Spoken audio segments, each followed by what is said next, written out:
সরকার রব্বাকা ফাকাব্বির আল্লাহু আকবার আল্লাহু আকবার আল্লাহু আকবার সার্বভৌমত্ব একমাত্র আল্লাহ আল্লাহু আকবার আল্লাহু আকবার আল্লাহ ছাড়া অন্য কারো সার্বভৌমত্ব মানি না মানব না আল্লাহ ছাড়া অন্য কারো সার্বভৌমত্ব গণতান্ত্রিক শাসন ব্যবস্থা মানি না মানব না। আসসালামু আলাইকুম ওয়া রাহমাতুল্লাহ। মহান রব আল্লাহ তাআলার শুকর আদায় করি, সকলে বলি আলহামদুলিল্লাহ। রাসূল করিমের উপর দুরূদ পাঠ করি সাল্লাল্লাহু আলাইহি ওয়াসাল্লাম। সম্মানিত এলাকাবাসী, দেশবাসী, ভাই বোনেরা, আপনাদের সকলের মনোযোগ এবং দৃষ্টি আকর্ষণ করছি। সম্মানিত বন্ধুরা, এলাকাবাসী, ভাই ও বোনেরা, এই বন্যা আল্লাহ রাব্বুল আলামিনের আযাব আর গজব। অতিবৃষ্টি, অনাবৃষ্টি, শিলাবৃষ্টি, ঘূর্ণিঝড়, জলোচ্ছ্বাস, ভূমিকম্প, ভূমিধস, দাবানল ইত্যাদি আল্লাহ রাব্বুল আলামিনের আযাব আর গজব। একটা জাতির মানুষ বিভিন্ন দলে বিভক্ত হয়ে মারামারি করা, ক্ষমতা আধিপত্য বিস্তার নিয়ে আল্লাহর আযাব আর গজব। একটি রাষ্ট্র অন্য একটি রাষ্ট্রের উপরে ক্ষমতা আধিপত্য বিস্তারের জন্য আক্রমণ করা, বোমাবাজি করা, মানুষ হত্যা করা আযাব আর গজব। আমাদের এই প্রিয় বাংলাদেশ স্বাধীন হওয়ার পর থেকে আজ পর্যন্ত যখন যারা ক্ষমতায় ছিলেন, এখনো যারা ক্ষমতা আছেন, তারা রহমতের পথ কেউ গ্রহণ করে নাই। সকলে আযাব আর গজবের পথ গ্রহণ করে আযাব আর গজবের পথে চলার কারণে আল্লাহ মাঝে মাঝে বাব আযাব আর গজব জাতির উপরে দিয়েছেন। বঙ্গবন্ধু কন্যা শেখ হাসিনার নেতৃত্বে 15 বছরের অধিক আওয়ামী লীগকে আল্লাহ রাষ্ট্রীয় ক্ষমতা দান করেছিলেন। আল্লাহ রাব্বুল আলামিন তাদের পরীক্ষা নিয়েছেন। আমার মাধ্যমে বঙ্গবন্ধু কন্যা শেখ হাসিনাকে বারবার গণতন্ত্র ত্যাগ করে ইসলাম গ্রহণের জন্য দাওয়াতের ব্যবস্থা করেছিলাম, আমি দাওয়াত দিয়েছিলাম, কিন্তু তারা আমার কথার গুরুত্ব দেয় নাই। গুরুত্ব না দিয়ে প্রতিপক্ষকে দমন আর পীড়নের নামে তিনি অনেক জুলুম করেছেন। বিভিন্ন দলের নেতা কর্মীদের উপরে তিনি মামলা হামলা করেছেন। এক তো গণতন্ত্র মান্য অপরাধ করছেন, আবার গণতন্ত্রের দোহাই দিয়ে প্রতিপক্ষকে ঘাল করার জন্য যেসব কাজ করেছেন, পাপের পাল্লা ভারী হয়ে গেছে। শুধু শেখ হাসিনার না, পুরো দলের লোকদের পাপ ভারী হয়ে গেছে। এই জন্য আল্লাহ রাব্বুল আলামিন সহ্য করতে না পারে এই ছাত্রদেরকে মাঠে নামাইয়া, জনতাকে মাঠে নামাইয়া হাসিনাকে এবং তার দলকে বিপর্যয়ের মধ্যে ফেলে দিয়েছেন। এটি এই জন্য দায়ী কারা? তারা নিজেরা। এর অর্থ এই নয় যে যারা এখন আনন্দ উৎসব করছেন তারা গজবের থেকে রেহাই পেয়ে গেছেন, তা না। আমার দুঃখ লাগে, বারবার ইসলামী দলগুলিকে আল্লাহ রাব্বুল আলামিন সতর্ক এবং সাবধান করার লক্ষ্যে বিভিন্ন রকমের আযাব গজব দিয়া সতর্ক করেছেন, কিন্তু তারা সতর্ক হয় নাই। আজকে ইসলামী দলগুলি গণতন্ত্রের পথে হাঁটছে, গণতন্ত্র প্রতিষ্ঠা করবে। গণতন্ত্র প্রতিষ্ঠার জিনিস নয়, গণতন্ত্রকে খতম করতে হবে। কারণ গণতন্ত্র হচ্ছে আযাব আর গজবের পথ। রাজতন্ত্র, সমাজতন্ত্র, সামরিকতন্ত্র ইত্যাদি মানুষের রচিত সকল তন্ত্র আযাব আর গজবের পথ এবং জাহান্নামে যাওয়ার পথ। এই গণতন্ত্র দেশের মানুষকে দলাদলিতে, মারামারিতে, খুনাখুনিতে লাগাই দিছে। এই গণতন্ত্র মানুষের আমল ধ্বংস করে দিচ্ছে। এই গণতন্ত্র মানুষকে জাহান্নামে নিয়ে যাচ্ছে। বলবেন বহু আলেম ওলামা, পীর মাশায়েখ তারা গণতন্ত্রের পক্ষে কথা বলে, আপনি গণতন্ত্রের বিরুদ্ধে মাঠে নামলেন কারণ কি? যেই তন্ত্র আমাদের ইমান আমল ধ্বংস করে দিচ্ছে, যেই তন্ত্র আমাদেরকে হানাহানিতে লিপ্ত করেছে, যেই তন্ত্র আমাদেরকে জাহান্নামে নিয়ে যাচ্ছে, এই তন্ত্রের পক্ষে কথা বলার কোনো সুযোগ নাই। কেমনে নিচ্ছে একটু শোনেন। গণতন্ত্রের মূল কথা হলো জনগণ সকল ক্ষমতার উৎস, বলেন নাউজুবিল্লাহ।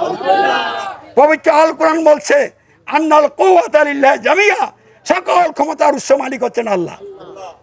তাহলে গণতন্ত্র কি কোরআনের পক্ষে কথা বলছে না বিপক্ষে কথা বলছে?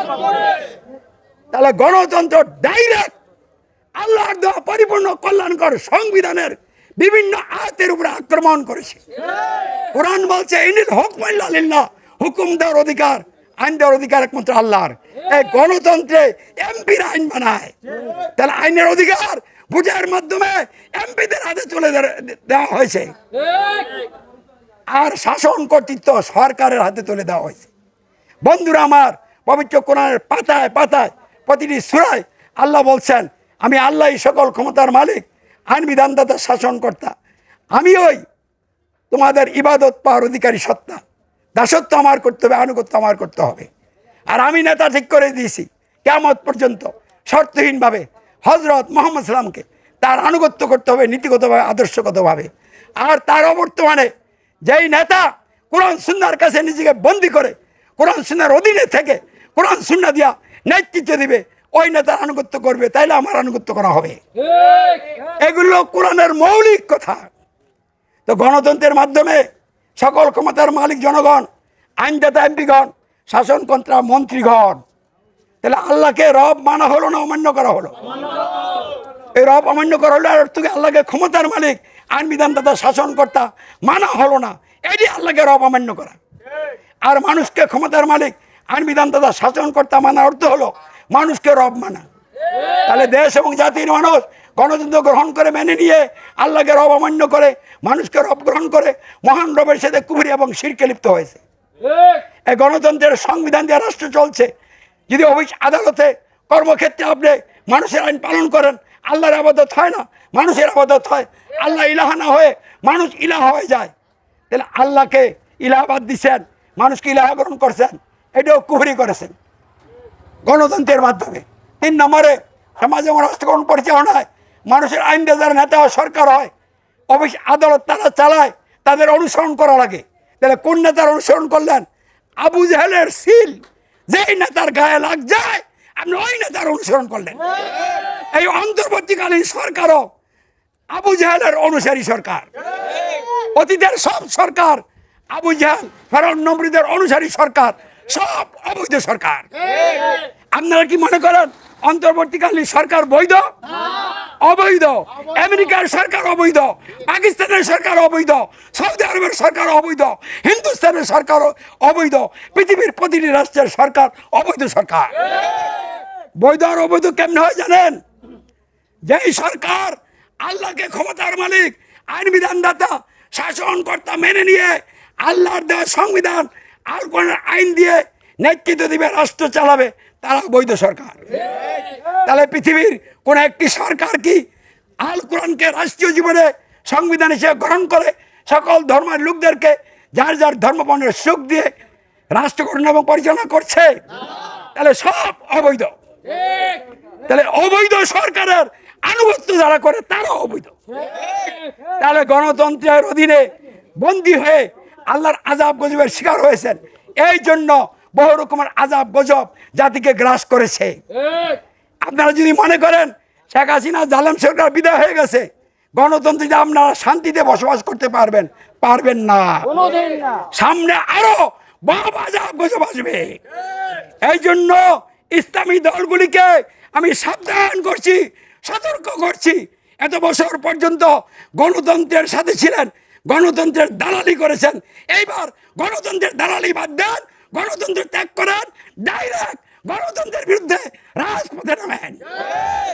আল্লাহর রহমত নাজিল হয়ে যাবে।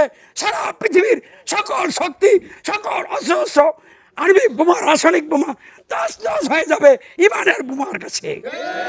আল্লাহ আমাদের জন্য যথেষ্ট হয়ে যাবে। আমরা ইসলামী সমাজ কোনো দলের বিরুদ্ধে নামি নাই, কোনো ব্যক্তি বা গোষ্ঠীর বিরুদ্ধে নামি নাই, কোনো রাষ্ট্রের বিরুদ্ধেও নামি নাই, মানব রচিত ব্যবস্থার বিরুদ্ধে নেমেছি। আমরা গণতন্ত্রকে খতম করব, দাফন করব, ইসলামকে বিজয় করার জন্য আন্তরিকভাবে চেষ্টা সংগ্রাম চালিয়ে যাব ইনশাল্লাহ। আমরা বাঁচতে চাই, দেশের মানুষকে, বিশ্বের মানুষকে বাঁচাতে চাই আল্লাহর আযাব গজব থেকে। তাই আসুন গণতন্ত্রের বিরুদ্ধে নামুন, ইসলাম প্রতিষ্ঠায় কাঁধে কাঁধ মিলিয়ে কাজ করুন। অন্য ধর্মের লোকেরাও রাজপথে গণতন্ত্রের বিরুদ্ধে নেমে আসুন। আপনারা আমাদের ধর্ম শান্তিপূর্ণভাবে করতে পারবেন। কোরআন দিয়া রাষ্ট্র গঠন হলে রাষ্ট্র সকলের হবে, ধর্ম যার যার, রাষ্ট্র সকলের। এই লক্ষ্যে ইসলামী সমাজ এগিয়ে চলছে। ইসলামী সমাজের সাথে আপনারা একতা গড়ে তোলেন, বজ্রকণ্ঠে আওয়াজ তোলেন, রব্বাকা ফাকাব্বির।